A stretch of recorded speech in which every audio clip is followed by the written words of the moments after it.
Yes, welcome to the Jamaica Young Police channel. To our loyal viewers, subscribers and Patreon member. At the channel, we are a group of law-abiding citizens who believe in the rule of law and respect the rights of every citizen, but not the ones who do not subscribe to such behavior. We do believe in and support preemptive strikes because they save lives. This is a logical conclusion because preemptive strikes save lives and prevent the further loss of lives.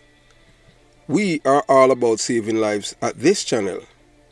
We at the channel aid criminals with a passion and do not want them over here. We do not want your views, your subscriptions, your likes or your comments. Please go elsewhere where the red carpet is waiting for you. Over here, we want you to go to prison or the departure lounge at Madden. Moving on to today's video. As we continue the journey, this is going to be part 2. Yeah man, this is part 2 of the Bob Marley One Love movie, that's released in Jamaica January 23rd. And the Prime Minister of Jamaica and the prettiest black woman in the world, Meghan Markle, she was there, and Prince Harry. We love Prince Harry, we love Prince Harry and Meghan are them and the rebel, them we love. Yeah, because none of them say, down with racism.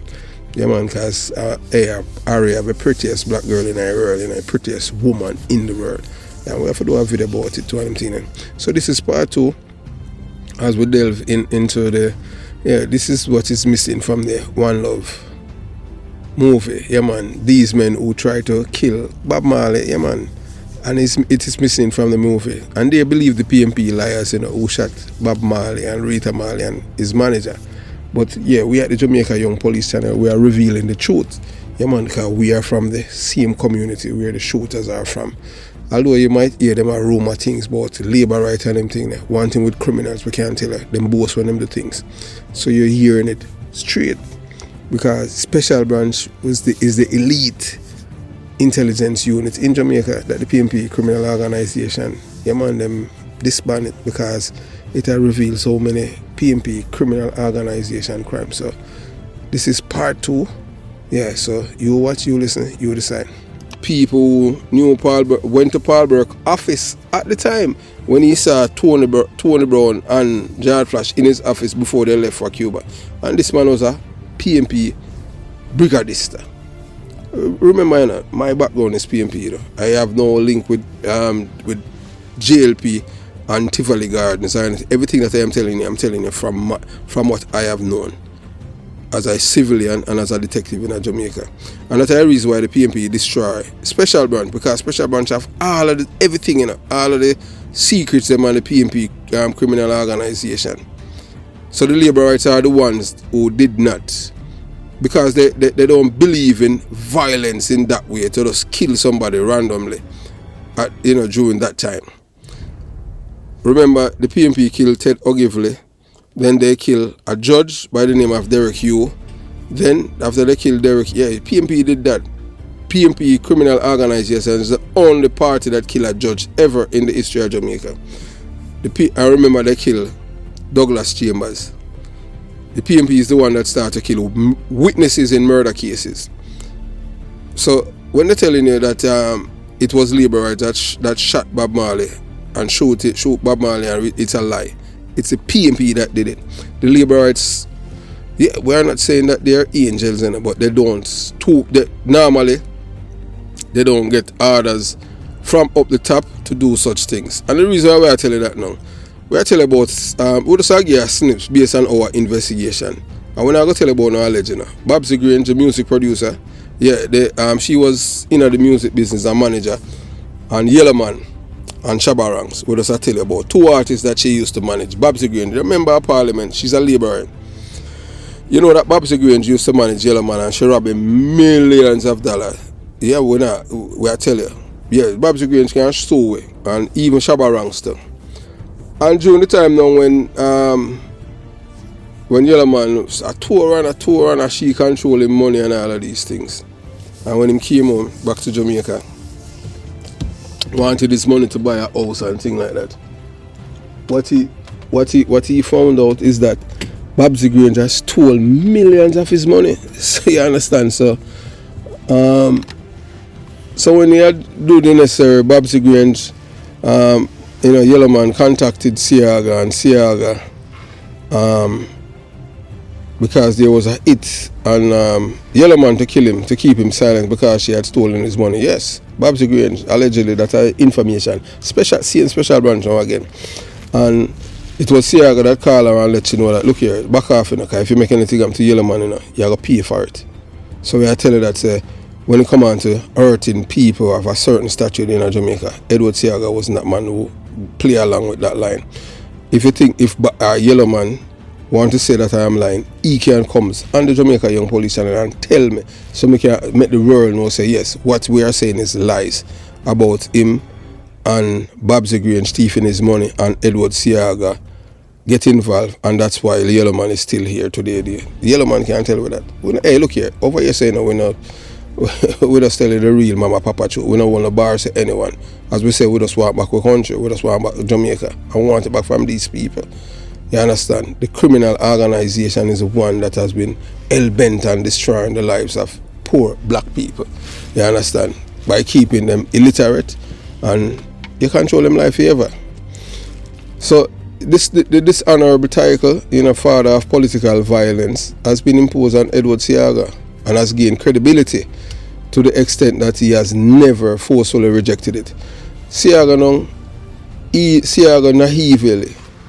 naively believed that Jamaicans would know well enough to dismiss this calumny for the political trash that it is, and as a result has been thoroughly demonized. One thing with the PNP, them good for that, Yeah, just like how for years, from I've been going to high school, yeah man, the brother named Darrell Vaz, them come out and say, oh, Darrell Vaz, a girl that used to go to Immaculate and all kind of thing, and him rape and kill her, and guess what? It's the American, it's the American State Department came out and said, look here, Darrell Vaz could not be at two places at the time. At the time, Darrell Vaz was in the United States of America. And even with that release from the Americans, the Jamaican PNP criminal organization and them surrogates, them still running it same, and then fools believe. You understand? So we'll continue the journey. So in the history of our popular elected governments, there were two peaks in political violence. In Jamaica, 1947 to 1949, and again in 1976 to 1980.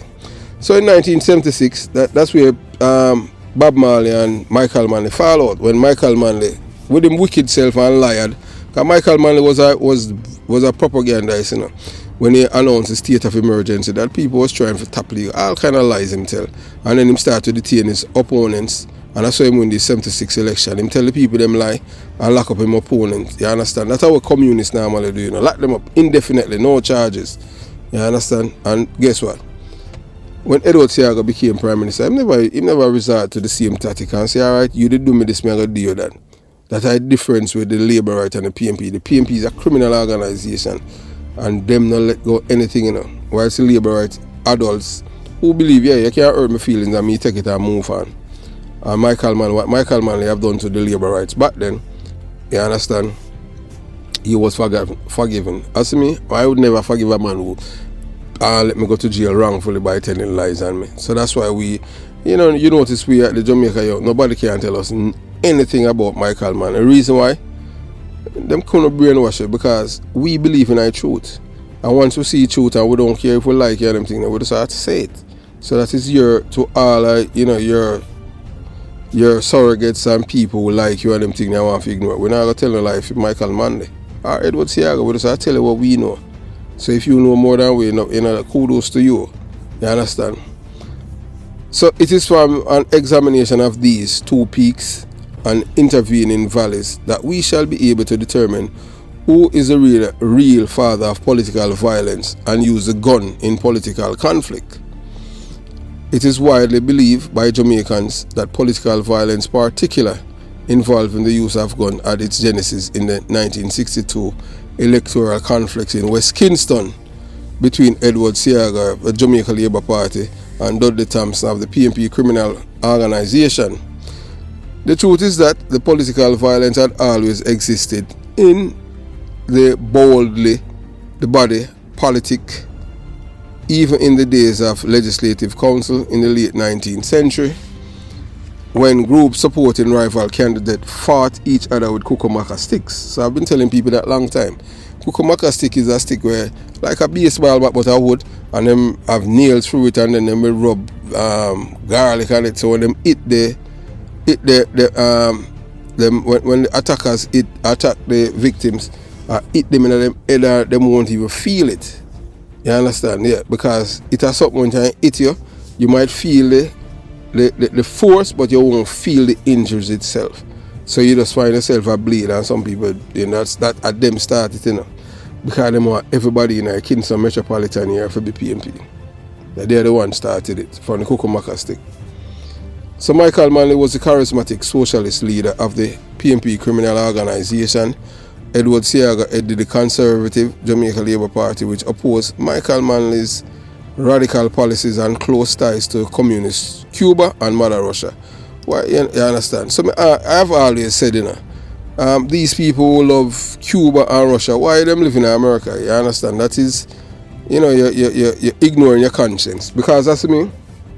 If I had hated, like, I don't like Cuba and I don't like Russia. The reason being because of the role of them playing in my country. Because they wanted us to become like them and would have the freedom of speech. That's why I love the United States of America. But the same people them who are big time PNP supporters, not one of them live in Cuba or Russia, so they are all hypocrites. Them just want to impose it on a group of people who do not think like them. So you see them are hypocrites, so them rather to live in America. Because them know if them live in Cuba or Russia, them not attack. No attack. Yes, man. And them enough of them shamefully in America same here. Yeah, and we know enough of them who are brigadists and live in America. And pretend like them don't love America. Them only love what America can give, what them can benefit, and their children benefit out of America. And then them indoctrinate them own children for hate America, although they were born here. But if you can think, you know, if your parents, you know, they were PNP brigadists or PNP criminal of the PNP criminal organization as supporters, you can think for yourself, and you supposed to realize the difference between wrong and right, and you supposed to embrace what is right, not who's right. You understand? So, despite the unresolved shooting at his Hope Road home in December 1976, where he, his wife Rita, manager Dan Taylor, and other colleagues were shot. So, the truth behind the alleged shooters of Bob Marley, exposing evil and corruption in Jamaica. In this video, we delve deeper into a narrative that has circulated for decades involving Natty Unch, Bea Mitchell, Jim Brown, and Claudius Massop. These names were frequently associated with the shooting of Bob Marley, his wife Rita, and the others at the residence on Hope Road in 1976 in the late 1970s. Many have unquestionably accepted these narratives, but today we aim to uncover the truth, the facts behind these claims. Were these men indeed the shooters, or were they present during the unfortunate incident that occurred to Bob Marley and his companions? Join us as we unravel the mystery and shed light on this long-standing controversy. It is essential to acknowledge a suspicious backdrop will reveal the involvement of individuals deemed evil, including high-ranking officials and politicians such as Peter Bunting, Portia Simpson Miller, and Owen Ellington. These corrupt entities have played a significant role in Jamaican history that have been linked to criminal activities. Our investigations also shed light on the disintegration of the intelligence unit, the special branch within the Jamaica Constabulary Force. So thanks to the special branch, we were able to, put our hand on all of these information to expose the real shatters, the real people who are behind the attempted assassination of Bob Marley by the PNP criminal organization. So the special branch, once regarded as the best in the country, this agency was dissolved under dubious circumstances by the PNP criminal organization under the Prime Minister of Portia Simpson Miller, Minister of National Security Peter Bunting, and Commissioner of Police Owen Ellington, the most corrupt Commissioner of Police ever, and the first that was about to be extradited to the United States of America for drugs dealing, corruption, and you can name, and you can go on and on. So we delve into how influential figures within the political landscape, including Portia Simpson Miller PNP criminal organization, government, orchestrate the removal of the special branch. It becomes evident that their motives were driven by a desire to prevent the exposure of criminal activities involving politicians, elites, and even some members of the Jamaica Constabulary Force. So join us as we expose the truths, unveiling hidden secrets and revealing the sinister motives behind the attack on the legendary Bob Marley. This video is a must-watch for those interested in uncovering the truth about Jamaica's past, exposing the dark underbelly of corruption that has infiltrated the nation. Yeah, so take advantage of this eye-opening investigation.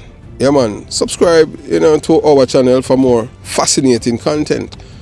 Stay tuned until the end of the powerful revelation that will leave you astounded, amazed, stunned, and shocked. Yes, if you haven't subscribed to the channel, subscribe and give the video a thumbs up. Comment below, share and spread the awareness about the truth that the world needs to know. Share the video with a friend, your girlfriend, your boyfriend, your neighbor. Yes, and join the Patreon squad to untap and videos that are not able to post to YouTube due to YouTube rules, regulation, and laws that govern their platform. So the truth behind the alleged shooters of Bob Marley, exposing evil and corruption in Jamaica. Because the Rastas had been drawn into the political arena and had become a significant political force, Michael Manley, the white-skinned pretty boy, son of Jamaica national hero Norman Manley, had orchestrated outrage. The junior Manley brash standard bearer of the opposition Democratic Socialist People's National Party had conspired to take back the government from the Jamaica Labour Party. And he did it by manipulating the growing Rastafarian population. So Michael Manley, him can the Rasta them and them help to populate, help to propel him to become Prime Minister. So Bob Marley's assassin tried to kill him because he refused to endorse Michael Manley for the second term. Yeah man, PNP shot Bob Marley and not Labour rights. And the reason why them shot Bob Marley, he refused to endorse Michael Manley because Michael Manley had called a state of emergency in 1976 and was arresting people without them having a day in court. And Bob Marley was livid, he was vexed. Even when him run and Bob Marley used to run upon the street, Yeah man, run through all Mountain View, go straight to Port Royal, him all I mad them. You understand? Yes, the Alan Skill Code and him used to tell them, even all when him got a Cane River and them thing, them tell them and them how feel about it. So when all of these people were coming to him and the Tony Welch became the close Tony, all of the PNP them big wig come to Bob Marley. Because Bob Marley they live near to Michael Manley and Beverly Anderson Manley, that a Michael Manley wife. Even she tried to get Bob Marley to endorse Michael and him say him nah endorse him again. He must stay out of politics because I'm a Rasta mix up in a political thing. You understand? So so Michael Manley at the time now, he was running against Michael Manley was running for Prime Minister against the incumbent Hugh Shearer. So Manley organized in the ghetto. So him going and say ghetto them like where I'm from and so he sought in particular to win the hearts and mind of the rising JLP leader Edward Seaga, natural constituency.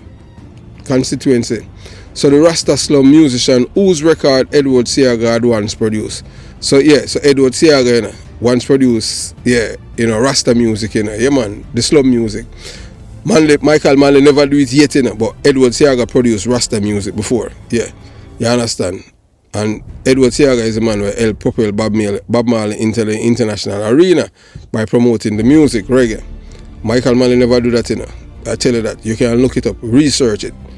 You understand?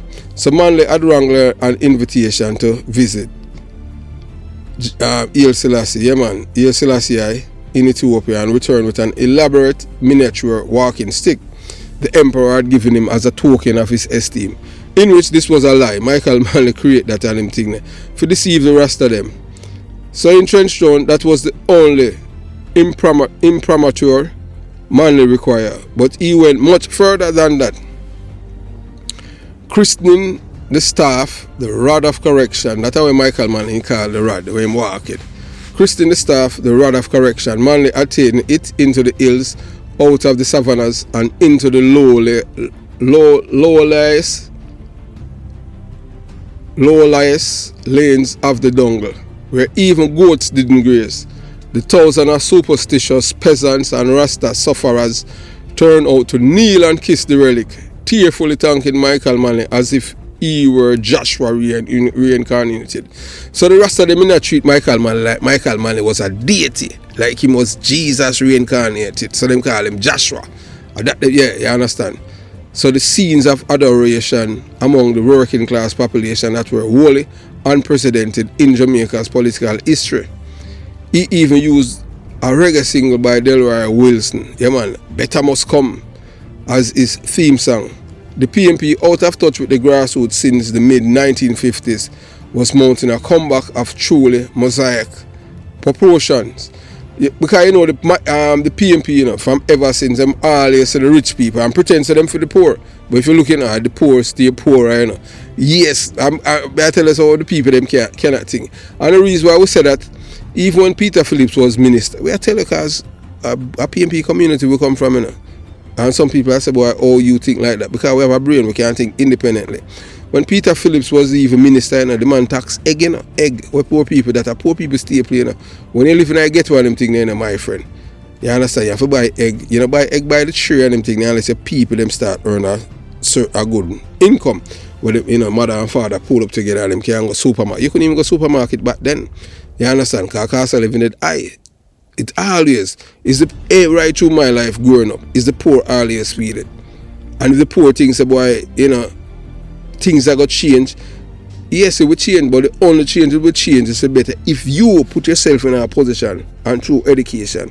If you think by using the gun, it will help you. Two places the gun going to send you. Your son, your boyfriend, your husband, your brother, your uncle, the departure lounge, or prison. Gun. All of them feeling where you feel like you have power, you have power over people, is temporarily. That is not permanent. You want in a permanent space where you know say you're not involved in any criminality. But in my community I'm from, that is what happened with the people them there, because them cannot think. Yes. Remember, yeah man, it's Peter Phillips is the guy that raised the tax egg, and even the handcart where the man them push. Believe you me, handcart, or you tax all a man where him create him own work and creativity because him no want for thief. Him a push handcart and then you go tax him. That are just evil. Yeah, so Michael Manley was no sooner in office as he took as a bride the 27-year-old radio and television personality Beverly Anderson. And since he was practically next door to a Rasta superstar like Bob Marley, he and his bride start dropping in on his noted neighbor. Indeed, Manley's surreptitiously passed entire evening at Hope Road on several occasions. Meanwhile, Bob Marley and Alan Skillcole were making their rounds, frequenting Kingston hippies and toughest nightclubs, dressing up status in expensive threads brought in special from Miami. They would stroll into discos not far from Hope Road, like the Genesis and Ifany, and the Two-Root Turntable on Red Hills Road in St. Andrew. And the ladies and bad boys would check them strong, mainly because they were two of the first well-known dreads to display their locks socially, rather than tucking them away beneath their thumbs to placate, appease and please the cops. Soon enough, they were being given the mightiest herb by rude boys like Earl, Tech Life, Walde, and Earl Fraser Brights, and powering vigorously with political kingpin like Aston Thompson alias Bucky Marshall of the PNP and Claude Mossop of the JLP. So these kinds of brothers, you know, could open doors in solid concrete walls and deliver tire traction in quicksand. They were connected to us. So everyone in town with an axe to grind, was monitoring the king of reggae and his crowd to see what his friendship with Marley might add up to. Some felt they got an inkling of the answer when the Wailers released Natty Dread in 1974, the dreadest LP yet, with the painting of Bob on the cover that looks like the Rasta equivalent of the Shroud of Turin. On the back cover, his fist was raised, his locks licked, his shoulder, and he looked much like an urban gorilla who would take no prisoner. So when him say him fist with him fist raised, you know that a PMP logo. So I'm sure you say, boy, him a PMP. You understand? Yeah, Bob Marley, I show you that. So in short, Bob Marley was becoming a self-styled revolutionary, a Jamaican Ozemati, perhaps. Maybe Marley, like Marley, was too full of himself and his radical visions. So when the Wailers did a show in Kingston in 1973 with the Jackson 5, the tension within the group was unbearable. Everybody tasting, in his way, the incredible fame at their fingertip and wondering who within or without might try to pull the plug. Bob Marley was shot on December 5th, 1976 in his Kingston, Jamaica house, home. The motive for the shooting remained unclear and shrouded in speculations. So here's what we know for sure. 2 gunmen entered Bob Marley's home and opened fire, injured him, his wife Rita Marley, and his manager Dan Taylor. Bob Marley sustained a bullet wound to his arm and chest, with the bullet ultimately lodging in his abdomen. Despite the injuries, Bob Marley performed at a planned peace concert 2 days later, urging unity between rival political factions. Bob Marley tragically passed away from cancer in Miami on May 11th, 1981. At the time, Edward Seaga was Prime Minister. If you go on YouTube, you can see at the funeral of Edward Seaga, eulogize Bob Marley. Yeah, man, and show maximum respect. Even utter some Rasta, some Rasta phrase and them thing at the funeral. I remember that, back then, as a little boy, it was held at National Arena. And shamelessly, the PMP buried a Dan, the church had done there, a man, a known killer, Willie Agat. Yeah, man, Willie Agat was, was church in the National Arena. I can't believe a criminal. Yeah, man, that's all. But I tell you, PMP, I want to let them know, no shame. Because it's a criminal organization. Or if you take a man like that, to know what was his contribution to the upliftment of Jamaica? None. The only thing that Willie Agat has is dumb down Jamaica. Willie Agat was a dunce. Him and him wife, 2 of them dunce alike. You understand? Them mongo can't check, but hey, if they were right, if you saw them right, man, and that team crap to that and them thing, we are tell you that 2 dunce, and this man never contribute anything to Jamaican people's life or contribute to the populace, but he was given, he was given the privilege to be church in the National Arena as if he was some hero. Hero to who? Well, on to the PMP criminal organization because he was a known killer. You understand? Yeah. No Badman and the leader, the Black Roses gang. You understand? Yeah, Black Roses was a gang, and although them got dance and them thing, because there were people around Willie Agat who always have illegal guns. Yes, and even at one point in time, yeah, police officers from Flying Squad who held Willie Agat with a 9mm pistol. Not him, one of his a member of his entourage hold him with a 9mm pistol. And the police them collect money out of Blue Mawo and give back Willie Agat the illegal gun. As me that couldn't happen, and them thing there, because you don't know a straight departure long sting that. Because a guy couldn't in a dance and them thing there with me and a fire illegal gun. By the time him come down with it on a different thing. You understand? Yeah, man, wake up and live. But hey, and them man, they're officer right now in the police force. So that's why we tell you say the police force is still corrupt. Because, when I understand, a man was detective. If you revert a man as a detective because you have information that he or she is corrupt, they're not supposed to get them more promotion. They're supposed to stay right there.